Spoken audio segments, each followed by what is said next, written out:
சுற்றுச்சூழல் வளங்கள் பத்தி பேசும்போது தவிர்க்க முடியாத ஒரு விஷயம் உணவு இழப்பு மற்றும் கழிவு. சமீபத்துல கூட செப்டம்பர் 29 இதுக்கான சர்வதேச விழிப்புணர்வு நாள் அனுசரிக்கப்பட்டது. இது எவ்வளவு பெரிய பிரச்சனை! இது உண்மையிலே உலகளாவிய ஒரு மாபெரும் பிரச்சனைங்க. உலக அளவுல உற்பத்தியாகிற மொத்த உணவுல சுமார் 1/3 வயல்ல இருந்து நம்ம தட்டுக்கு வர்றதுக்குள்ள எங்கோ ஒரு கட்டத்துல இழக்கப்படுது இல்லனா வீணாக்கப்படுது. என்னது 1/3 நம்பவே முடியலையே! ஆமா, இந்தியால மட்டும் பாத்தீங்கன்னா அறுவடைக்கு அப்புறம் ஏற்படுற இழப்புகளோட மதிப்பு வருஷத்துக்கு சுமார் 1.5 ட்ரில்லியன் ரூபாய், அதாவது 1.5 லட்சம் கோடி ரூபாய். இது நம்ம விவசாயத்தோட மொத்த உள்நாட்டு உற்பத்தியில கிட்டத்தட்ட 3.7%.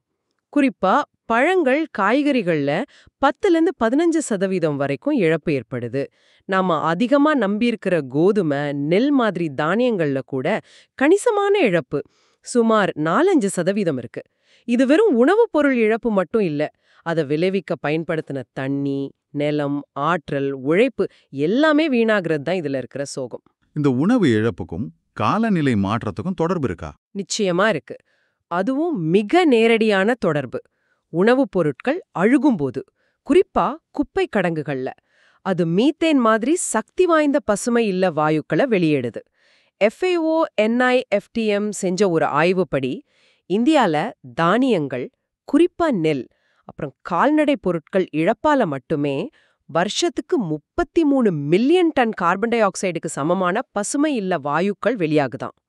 இதுல ஒரு சுவாரஸ்யமான விஷயம் என்னன்னா, வளர்ந்த நாடுகள்ல பெரும்பாலும் நுகர்வோர் மட்டத்துல தான், அதாவது வீடுகள்லயும் ஹோட்டல்கள்லயும் தான் உணவு வீணாகுது. ஆனா இந்தியால இந்த இழப்பு பெரும்பாலும் சப்ளை செயினோட ஆரம்ப கட்டங்கள்லயே. ஆரம்ப கட்டங்கள்லையா? எப்படின்னா? அதாவது அறுவடைக்கு அப்புறம் கையாள்றது, சேமிப்பு, பதப்படுத்துதல், போக்குவரத்து. இதுல போதுமான குளிர்பதன வசதி, சேமிப்பு கிடங்கு மாதிரி உள்கட்டமைப்பு இல்லாததால நடக்குது. இவ்வளோ பெரிய பிரச்சனைக்கு என்ன தீர்வுகள் சொல்றாங்க? தீர்வுகள் பலமுனையா இருக்கணும். முதல்ல உள்கட்டமைப்பு வலுப்படுத்தணும். குறிப்பா பால், இறைச்சி, பழமும் காய்கறி மாதிரி சீக்கிரம் கெட்டுப்போற பொருட்களுக்கு குளிர்பதன சங்கிலிகள், கோல்ட் செயின்ஸ், அத நாடு முழுக்க உருவாக்கணும். பிரதம மந்திரி கிசான் சம்பதா யோஜனா மாதிரி திட்டங்கள் இதுக்கு உதவுது. 2வது, பெரிய உள்கட்டமைப்பு மட்டும் இல்லாம மலிவான பரவலாக்கப்பட்ட தொழில்நுட்பங்களும் தேவை. உதாரணமா சோலார்ல இயங்குற சின்ன குளிர்சாதன பெட்டிகள், ரொம்ப நாளைக்கு வர்ற மாதிரி நல்ல கிரேட்ஸ், ஈரப்பதம் தடுக்கிற மாதிரி நவீன சேமிப்பு கலன்கள். 3வது, டிஜிட்டல் டெக்னாலஜி உதவலாம்.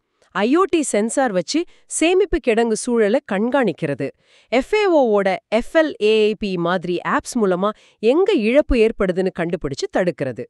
4வது, உபரியா இருக்கிற நல்ல உணவை வீணாக்காம ஃபுட் பேங்க்ஸ் மூலமாவோ சமூக சமையலறைகள் மூலமாவோ தேவைப்படுறவங்களுக்கு கொடுக்கறது. கடைசியா, தவிர்க்கவே முடியாத உணவு கழிவுகளை கூட உரமாவோ கால்நடை தீவனமாவோ இல்ல பயோகேஸ் மாதிரி உயிராற்றலாவோ மாத்தலாம். இதுக்கு அரசாங்கம், கம்பெனிங்க, சமூக அமைப்புகள், ஏன் நுகர்வோரா இருக்கிற நாம ஒவ்வொருத்தரோட பங்கும் தேவை.